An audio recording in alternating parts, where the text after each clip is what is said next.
Hi hello welcome to our channel. నేను మీ శ్రీ. ఈరోజు మనం చెప్పుకోబోయే కథ మిస్సెస్ అగస్త్య పార్ట్ 141. కథలకు వెళ్ళే ముందు వీడియోని లైక్ చేసి హైప్ చేయండి ఫ్రెండ్స్. ఎదురుగా సూరజ్ కనిపించగానే ఆమె గుండె గుబేలుమంది. అతను నవ్వుతూ కళ్ళెగరేయగానే గదిలో నుంచి బయటకు వచ్చి తలుపు లాగింది. ఏంటి? ఆమెలో ఉన్న భయం కంగారు బయటికి రానివ్వకుండా ధైర్యం నటిస్తూ అడిగింది. ఇంతసేపు లోపల ఏం చేస్తున్నావు అని అడిగాడు సూరజ్. భజన చేస్తున్న భజన, చిరాగ్గా చెప్పింది శ్రీధ. సూరజ్ ఆమెను తప్పించుకొని గదిలోకి అడుగుపెట్టాడు. ఆ మొబైల్ ఎక్కడ కనిపెడతాడేమోనని ఆమెకి చెప్పలేనంత భయం కలిగింది. అతను ఆ గది అంతా పరికించి చూస్తుంటే తెలియకుండానే వణుకు మొదలైంది శ్రీధలో. తను నటిస్తుందని మనోహర్కి కనుక తెలిస్తే ఇంకేమైనా ఉందా? తన కూతురికి తన భర్తకి ఖచ్చితంగా హాని చేస్తాడు. నువ్వు నా రూంలో ఏంటి? చిరాగ్గా చూసింది శ్రీధ. మా మావయ్య నమ్మినంత మాత్రాన నేను నిన్ను నమ్ముతాను అనుకోకు మిస్సెస్ శ్రీధ. సరి శశిరేఖ అని గట్టిగా నవ్వి ఆమె వైపు తిరిగాడు సూరజ్. కళ్ళు చిన్నవి చేసి చూసింది శ్రీధ. నువ్వు ఎంత గింజుకున్నా, ఎన్ని నాటకాలు ఆడినా నీ పెళ్ళి నాతోనే జరుగుతుంది అంటూ దగ్గరకొచ్చి పెళ్ళి జరగకపోయినా కాపురం నాతోనే అనగానే గట్టిగా సూరజ్ చెంప మీద కొట్టేసింది శ్రీధ. అది ఊహించిన అతను ఒక్క క్షణం షాక్ అయ్యి ఆలోపే ముందుకు రావడంతో ఆ పక్కనే ఫ్రూట్ బౌల్లో ఉన్న కత్తిని అందుకుంది శ్రీధ. అతనికి చూపిస్తూ, నా గురించి తప్పుగా ఆలోచించినా చంపేస్తాను నిన్ను. నువ్వు నా మొగుడి కాలి కింద దుమ్ముతో సమానం, అర్థమవుతుందా అని అరిచి, ఈసారి నేను చావను, నిన్ను చంపుతా, ఆ తర్వాత నేను చచ్చినా పర్లేదు అన్నది. అలాగే కత్తి పైకి పెట్టి కళ్ళు పెద్దవి చేసి చాలా ఆవేశంగా చెప్పింది. అతను చెంపరుద్దుకుంటూ శ్రీధ వైపు మరింత కోపంగా కసిగా చూశాడు. నిన్నసలు వదల్నే, నా చేతిలో చిత్తుగా నలిగిపోవడానికి సిద్ధంగా ఉండు అని రాక్షసంగా నవ్వి వెంటనే శ్రీధ చేతి మణికట్టు దగ్గర పట్టుకోవడంతో ఆమె గింజుకుని కత్తి అతని గుచ్చడానికి చూస్తుంటే అతని 2 చేతులతో ఆమె 2 చేతులు పట్టుకున్నాడు. శ్రీధ పెనుగులాట మొదలుపెట్టింది. అతని నుంచి తప్పించుకోవడానికి ఆమె శారీరక బలం సరిపోవడం లేదు. వెంటనే ఆమె పాదంతో అతని కాలి మీద తొక్కింది. అతనికి నొప్పి కలిగినా ఆమెను వదల్లేదు. ఆమె మోకాలితో అతని పొట్టలో తన్నింది. కాస్త నొప్పికి అరిచి ఆమె చేతిని వదిలేశాడు సూరజ్.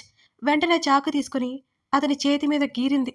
ఒక్కసారిగా శరీరం తెగడంతో గట్టిగా అరిచి దూరం జరిగాడు సూరజ్. ఆమె అలాగే ఆ చాకు తీసుకుని రావడంతో అప్రయత్నంగా వెనక్కి అడుగులు వేశాడు. వెంటనే ఆ గది తలుపులు మూసేసి గడియ పెట్టేసింది శ్రీధ. అలాగే భయంతో వణికిపోతూ తలుపుకి జారబడి కింద కూర్చుంది ఆమె. ఆమెకు అర్థమైపోయింది అతనితో ఎప్పటికైనా ప్రమాదమేనని. ఏ క్షణమైనా తను పాలు మాలినా సరే తనని ఏదో ఒకటి చేయక మానడు. కన్నీళ్లు వస్తుంటే వాటిని ఆపుకొని ఆమె గట్టిగా ఊపిరి తీసుకుంది. తను ఎందుకింత పిరికిగా ఉంది? తన భర్త తనకు ఉన్నాడు. ఈ సమస్య నుంచి తాత్కాలిక పరిష్కారం కాదు, శాశ్వత పరిష్కారం కావాలి తనకి. చుట్టూ ఒకసారి చూసి ఎవరో తన్ని గమనించలేదని గబగబా తన గదిలోకి వెళ్ళిపోయాడు సూరజ్. కార్ కీస్ తీసుకుని చేతికొక హ్యాండ్కి చుట్టుకొని గబగబా హాస్పిటల్కి పరిగెత్తాడు. శ్రీధ ఇలా ఎదురు తిరుగుతుందని అతను ఊహించలేదు. తన చేష్టలకి భయపడుతుందనుకున్నాడు, కానీ ఉగ్రరూపం దాలుస్తుందని అతనికి ఏమాత్రం తెలియదు, గ్రహించలేదు కూడా. రామ్, కళ ఇద్దరు ఆఫీస్కి స్టార్ట్ అయ్యారు. గత 3 రోజులుగా కళ ఆఫీస్కి వెళుతోంది. అప్పుడప్పుడు వాంతులవుతున్నాయి. అవి రామ్కి తెలియకుండా చాలా జాగ్రత్త పడుతోంది కళ. నీరసంగా ఉంటున్న ఆమె బయటికి కనిపించడం లేదు. బైక్ మీద ఆమె ఆఫీస్కి తీసుకెళ్ళి తనే దగ్గరుండి తీసుకొస్తున్నాడు రామ్. ఇద్దరు బ్లాకులు వేరు కావడంతో లంచ్ టైంలో మాత్రమే కలుస్తున్నారు ఇద్దరు. వాళ్ళిద్దరూ భార్య భర్తలని సగం మందికి తెలిసింది. కళకైతే చెప్పలేనంత సంతోషంగా ఉంది. మెల్లిగా తను ప్రెగ్నెంట్ అనే విషయం రామ్కి చెప్పాలని కళ డిసైడ్ అయింది. అతను ఎలా బిహేవ్ చేసినా తన్ను పట్టించుకోదు. తన బేబీ తనకి ముఖ్యం అనుకుంది కళ. ఆనాడు 3 గంటలకి రామ్కి కాల్ చేసింది కళ. బావా, సాయంత్రం త్వరగా వెళ్దాం అని అతనితో చెప్పింది. లేదే, నాకు బాగా లేట్ అవుతుంది, ఇవాళ నువ్వు ఆటోకి వెళ్ళిపో అని చెప్పాడు రామ్. అవునా, సరే అయితే నువ్వు డైరెక్ట్గా ఇంటికి వచ్చే బావా, నేను వెళ్ళిపోతానులే అన్నది కళ. అతను అలాగే అన్నట్టు చెప్పి కాల్ కట్ చేశాడు. ఆఫీస్ అయిపోగానే ఆమె ఇంటికి బయలుదేరింది. వెళ్తూ హాస్పిటల్కి వెళ్ళింది. డాక్టర్ అపాయింట్మెంట్ కోసం వెయిట్ చేస్తూ వెయిటింగ్ హాల్లో కూర్చుంది కళ.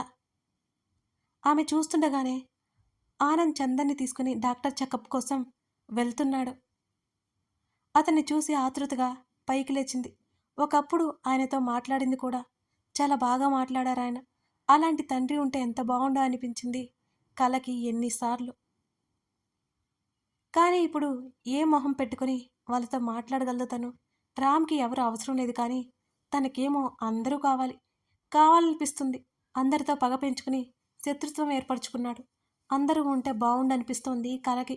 ఆమె అడుగులు ముందుకి పడలేదు. వెనక్కి వచ్చి అక్కడే కూర్చుంది కళ. డాక్టర్ చందన్ని చెక్ చేసి గాయం మానిపోయింది అని చెప్పి 1 మంత్ జాగ్రత్త పడుతుందని, జాగ్రత్తగా ఉండమని చెప్పి పంపించింది. అతను ముంబై వెళ్ళాలని, మళ్ళీ ఎప్పుడు తిరిగి వస్తాడో తెలియదు. అందుకే చంద్రకి చెకప్ అయిపోతే అతనికి కాస్త నిశ్చింతగా ఉంటుంది. తన కూతురు ఎక్కడ ఉందో తెలిసినప్పటి నుంచి అతను త్వరగా వెళ్ళిపోవాలని ఆ ఏర్పాట్లు చేసేసుకున్నాడు ఆనంద్. కానీ ఆనంద్ పక్కన ఉన్న ఆవిడ ఎవరో అర్థం కాలేదు శ్రీకళకి. ఎంత ఆలోచించినా ఆమె ఎవరో తెలియదు. శ్రీతకి తల్లి లేదనే విషయం ఆమెకి బాగా తెలుసు. మరి ఈవిడెవరు? హాస్పిటల్ నుంచి బయటకు వచ్చేసరికి మరో గంట అయింది. ఆమె కంగారు పడింది. రామ్ ఇంటికి వెళ్ళిపోతాడేమోనని. హాస్పిటల్లో బాగా లేట్ అయిపోయింది కళకి. రామ్ నుంచి కాల్ వస్తుంటే నిజంగానే అదిరిపడింది కళ. ఫస్ట్ కాల్ లిఫ్ట్ చేయలేదు, తర్వాత కాల్ లిఫ్ట్ చేసింది కళ. బావా చెప్పు. ఆమె మాట్లాడుతూనే చుట్టూ గమనిస్తూ రోడ్డు మీదకి నడిచింది. ఎక్కడున్నావే అని అడిగాడు రామ్. ఏం బావా వచ్చేసావా అంటూ తడబడుతూ రోడ్డు దాటుతూ మాట్లాడుతోంది కళ. వచ్చాను. ఇంట్లో లేవేంటి? ఎక్కడికి వెళ్ళావు అని అడిగాడు. అది అది చిన్న అవసరం ఉంటే బయటకు వచ్చాను బావా. వచ్చాక చెప్తాను బావా. ఆమె గుండె వేగం పెరిగిపోతుంటే నెమ్మదిగా పలికింది. సరే, అదేదో నాకు చెప్తే నేను వస్తాను కదా అన్నాడు. పక్కనే బావా, నేను వచ్చేస్తున్నా. ఆమె మాట్లాడుతుండగానే శ్రీకళ కేక గట్టిగా వినిపించింది. కళా కళా రామ్ పిలుస్తున్నా. ఆమె వైపు నుంచి ఎటువంటి శబ్దం లేదు. ఆమె ఫోన్ కట్ అయింది. మళ్ళీ ట్రై చేసినా కాల్ లిఫ్ట్ చేయలేదు. పక్కనే ఉన్నదని బైక్ తీసుకుని గబగబా స్టార్ట్ అయ్యాడు రామ్. అతను మరో 5 నిమిషాలు ప్రయాణించగానే మెయిన్ రోడ్డు మీద యాక్సిడెంట్ అయినట్లు తెలియగానే అతను ఉలిక్కిపడ్డాడు. అక్కడ శ్రీకళ కాకూడదని కోరుకుంటూ తీసుకెళ్లాడు బైక్ని. చుట్టూ జనం గుమిగూడి ఉన్నారు. అక్కడ వాళ్ళంతా ఎవరికి వాళ్ళే అంబులెన్స్కి కాల్ చేయమని చెప్తున్నారు, కానీ ఒక్కరూ చేయలేదు. గుసగుసలాడుకుంటున్నారు. తప్పితే యాక్సిడెంట్ అయిన దగ్గరికి ఎవ్వరూ వెళ్ళలేదు. గుండె చిక్కబట్టుకుని బైక్ పక్కన ఆపి వాళ్ళని దాటుకుని ముందుకు వెళ్ళాడు రామ్. కళ నేల మీద రక్తపు మడుగులో పడి ఉంది. అది చూసి రామ్ ఒక్కసారిగానే నిశ్చేష్టుడైపోయాడు. క్షణం ఆలస్యం చేయకుండా ముందుకు దూకి మోకాల మీద కూలబడ్డాడు రామ్. కళ రక్తమోడుతున్న ఆమె తలని ఒడిలోకి తీసుకుంటూ భయంగా పిలిచాడు రామ్. వెంటనే అతని పాకెట్లో ఉన్న ఫోన్ బయటికి తీసి అంబులెన్స్కి కాల్ చేయబోతుంటే ఆల్రెడీ అంబులెన్స్కి కాల్ చేసినట్టు తెలిసింది. అతడి కళ్ళల్లో నీళ్లు తిరుగుతుంటే కష్టంగా వాటిని అదుపు చేసుకుంటూ ఆమెను పిలుస్తుంటే నెమ్మదిగా కళ్ళు మూస్తూ తెరుస్తూ చూస్తుంది కళ. ఆమెకైన గాయాలు చూస్తుంటే అతని గుండె భయంతో వణికిపోసాగింది. ఆ నొప్పికి తట్టుకోలేక, ఆమె ఏడవలేక భరించలేక అవస్థలు పడుతూ నెమ్మదిగా కళ్ళెత్తి రామ్ని చూసింది. కళ రామ్ ఏడుపు గొంతుతో ఆమెని పిలిచాడు. బావా అన్నదే కానీ ఆమె నోట మాట రావడం లేదు. అంబులెన్స్ వచ్చిన శబ్దం. ఆమెను గబుక్కున చేతుల్లోకి తీసుకుని లోపలికి ఎక్కించాడు రామ్. అక్కడ వాళ్ళు ఎవరో ఆమె బ్యాగ్ అందిస్తే దాన్ని పట్టుకున్నాడు. అతనికి విపరీతమైన భయం కలుగుతోంది. అంబులెన్స్లో వచ్చిన డాక్టర్ ఆమెకి ఫస్ట్ ఎయిడ్ చేస్తున్నాడు. బావా ఆమె పిలుస్తుంటే ఆమె చేతిని పట్టుకొని ఆమె దగ్గరగా అలాగే మోకాళ్ళ మీద కింద కూర్చున్నాడు రామ్. నువ్వెందుకు వచ్చావే ఈ టైంలో? ఏడ్చేలా ఉన్నాయి రామ్ మాటలు. బావా నీ దగ్గర ఒక విషయం దాచాను. ఆమె ఏదో చెప్పబోతుండగా డాక్టర్ మాట్లాడొద్దన్నట్టు గట్టిగా చెప్పాడు కళకి. మాట్లాడకు కళ. ఆమె చేతిని 2 చేతులతో పట్టుకొని చూస్తున్నాడు రామ్. బావా విను. ఆమె మాట్లాడుతూనే కళ్ళు మూసేసింది. ఒక్కసారిగా అతని గుండె గుబేలిమంది. డాక్టర్ ట్రై చేసిన ఆమె కాన్షియస్లోకి రాలేదు. డాక్టర్ ఏమైంది? కళ్ళు తెరవట్లేదేంటి? అతను అరుస్తున్నాడు. తలకి బాగా దెబ్బ తగిలింది. స్పృహ కోల్పోయింది. హాస్పిటల్‌కి వెళ్తున్నాం కదా! స్కాన్ చేయాలి అని అతను చెప్పాడు. ఆమె చేతిని అసలు వదలకుండా అలాగే పట్టుకుని కళ్ళు తుడుచుకున్నాడు రామ్. రక్తపు ముద్దలా ఉన్న ఆమెను చూస్తుంటే అతనికి లోపల ఎక్కడో భయం కలుగుతోంది. ఇది మామూలు యాక్సిడెంట్ ఏం కాదు, ఏం కాదు, ఏం కాదు ఆమెకి అని తనకు తానే ఎన్నిసార్లు చెప్పుకున్నాడు. ఆమె రమ్మన్నప్పుడు ఇంటికి వచ్చినా బాగుండేది. ఆ పనులు ఈ పనులేవో చేసుకునేవాడు. హాస్పిటల్‌కి రావడం, లోపలికి తీసుకెళ్ళడం క్షణాల్లోనే జరిగిపోయాయి. అతను బయట అటూ ఇటూ తిరుగుతున్నాడు. నర్స్, డాక్టర్ హడావుడిగా లోపలికెళ్లారు. స్కాన్ చేశారు కలని. డాక్టర్ బయటకొచ్చాడు. అర్జెంటుగా సర్జరీ చేయాలి. బ్లడ్ లాస్ అయింది. అంతేకాదు తలలో ఇంటర్నల్ బ్లీడింగ్ స్టార్ట్ అయింది. వెంటనే సర్జరీ చేయకపోతే ఆమె బ్రతకదు అంటున్న డాక్టర్ మాటకి అతని ప్రాణం పోయినంత పనైంది ఒక్కసారిగా. త్వరగా త్వరగా చేయండి డాక్టర్ అని అన్నాడు.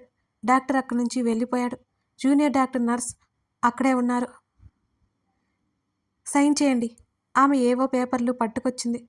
సర్జరీకి ఎంత డబ్బు అవుతుందో చెప్పారు జూనియర్ డాక్టర్. వణుకుతున్న చేత్తో సంతకం పెట్టి అడ్వాన్స్ పే చేశాడు రామ్. మరో అరగంట తర్వాత శ్రీకళకి సర్జరీ మొదలైంది. ఆమె ప్రాణం చాలా ప్రమాదంలో ఉందనే విషయం అతనికి స్పష్టమైంది. అలాగే బయట కూర్చొని చేతుల్లో ముఖం దాచుకుని ఆమె గురించి దిగులు పడుతున్నాడు రామ్. అసలు బయటికి ఎందుకు వచ్చావే? అతని కళ్ళల్లో నీళ్లు నిండుకుని ఉన్నాయి. ఆమెకేమవుతుందో అనే భయం ఎక్కువైంది. ఆమె ఫోన్ మాట్లాడుతుండగానే బ్రేకులు లేని ఒక లారీ ఆమె వైపుకి దూసుకొచ్చింది.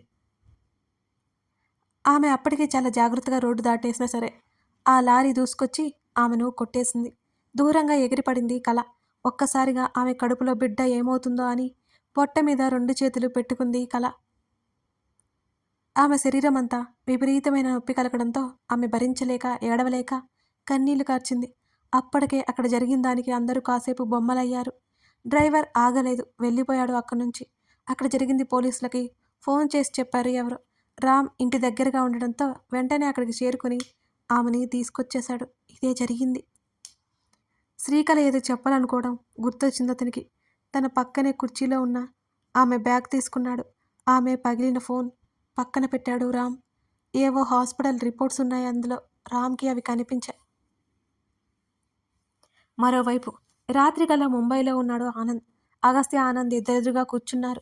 తాత తెచ్చిన బొమ్మలు, చాక్లెట్స్ ముందేసుకుని కూర్చొని ఆడుకుంటోంది అవంతి. పాపని బెడ్ మీద కూర్చోబెట్టి ఇద్దరూ బాల్కనీ వైపుకి వచ్చారు. బాల్కనీ డోర్ ఓపెన్ చేసి రైలింగ్కి ఆనుకుని నిలబడ్డాడు అగస్త్య. అతని చూపులు తన కూతురి మీదనే ఉన్నాయి. శ్రీద ఎక్కడ ఉంది అగస్త్య? త్వరగా త్వరగా చెప్పు. అప్పటికే ఉండబట్టలేక ఆనంద్ తొందర చేశాడు. ఇన్ని రోజులు తన కూతుర్ని చూడకుండా ఎప్పుడూ లేడు. ఈ కొన్ని రోజులకే కూతురి మీద బెంగతో చాలా మారిపోయినట్టు అతని ముఖంలోనే కనబడుతోంది అగస్త్యకి. అతని దారులలో అతను ఉన్నాడు. పొలిటికల్ లీడర్స్ హెల్ప్ తీసుకొని పోలీసులతో తన కూతురు గురించి వెతికిస్తూనే ఉన్నాడు ఆనంద్. అయినా ఆమె జాడ కనిపించలేదు. రాత్రింబవళ్ళు ఎలా శ్రీదని కనిపెట్టాలని సతమతమైపోతున్నాడు. అంకుల్, నేను అడిగేవాడికి సమాధానం ఇవ్వండి. మీరు నాతో అబద్ధం చెప్పరా అనే అనుకుంటున్నాను. ఆ మాటలకి అతని బ్రుకుటి ముడివడిపోయింది. చెప్పు అగస్త్య, అంతకంటే ముందు నాకొకటి చెప్పు. శ్రీద క్షేమంగానే ఉంది కదా అని ఆవేదనగా అడిగాడు ఆనంద్. అవునంకుల్, క్షేమంగానే ఉంది. లేట్ నైట్ కాల్ చేస్తానని కూడా చెప్పింది అని. శ్రీద మీ కూతురేనా? సూటిగా చూస్తూ అడిగాడు అగస్త్య. ఏం మాట్లాడుతున్నావు నువ్వు? శ్రీద నా కూతురు కాక ఇంకెవరు? నా బంగారు బొమ్మ. పుట్టినప్పటి నుంచి కళ్ళల్లో పెట్టుకుని పెంచుకున్నా నా యువరాణి అన్నాడు ఆనంద్ ఉద్వేగంగా. ఆ స్వరంలో కూతురి మీద ప్రేమ ఉట్టిపడుతుంటే కళ్ళల్లో నిజాయితీ కనిపించింది అగస్త్యకి. మీకు శ్రీద కంటే ముందు లేదా, లేకపోతే తర్వాత ఎవరైనా పుట్టారా అని అడిగాడు. లేదా అగస్త్య, తను ఒక్కటే, ఆ తర్వాత ఎవరూ లేరు. నా భార్య ఆరోగ్యం సహకరించక మరొకరు అనే ఆలోచన చేయలేదు. అసలు ఇవన్నీ ఎందుకు అడుగుతున్నావు నువ్వు? నీకంత పెద్ద అనుమానం ఎందుకు వచ్చింది అని అడిగాడు ఆనంద్. అయోమయంగానే ఉంది అతని గొంతు. అంకుల్ అంటూ శ్రీద చెప్పిన విషయాలు మొత్తం ఆనంద్ ముందు బయట పెట్టాడు అగస్త్య. వాట్? శ్రీద వాడెవడో కూతురు ఎలా అవుతుంది అసలు? ఎవడాడు? ఆవేశంగా అడిగాడు ఆనంద్.